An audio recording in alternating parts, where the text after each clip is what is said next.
السلام علیکم۔ بصرہ کے قریب ایک انتہائی گنہگار آدمی رہتا تھا۔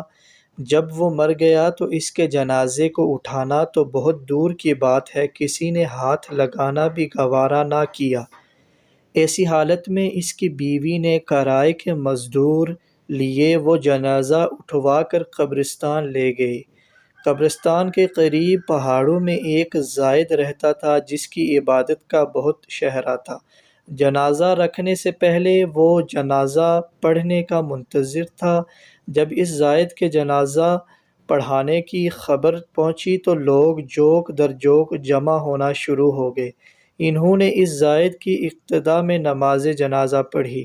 لوگوں کو زاہد کے اس فعل پر سخت حیرانی ہوئی۔ انہوں نے نماز جنازہ کے بارے اس سے سوال کیا تو اس نے بتایا کہ مجھے خواب میں یہ حکم ملا، فلاں جگہ جاؤ، وہاں جنازہ آ رہا ہے۔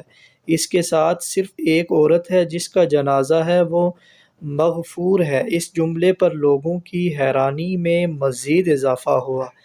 عورت سے اس کے حالات معلوم کرنے پر پتہ چلا کہ درست ہے کہ یہ شرابی تھا اور شراب خانے میں ساری عمر گزاری، مگر اس میں ایک صفت تھی کہ صبح جب یہ مدہوش نہ ہوتا تو باوضو نماز فجر ادا کرتا تھا۔ دوسرا، اس کے گھر میں یتیم بچے رہتے تھے جن سے اپنے بچوں جیسا سلوک کرتا تھا۔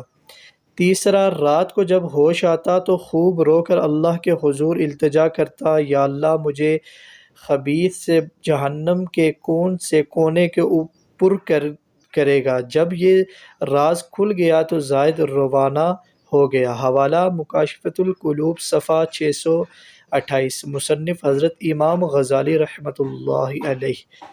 امید کرتا ہوں کہ آپ کو میری یہ ویڈیو پسند آئی۔ تب تک کے لیے اللہ حافظ، اور دعا ہے کہ اللہ سب کو ہدایت دے۔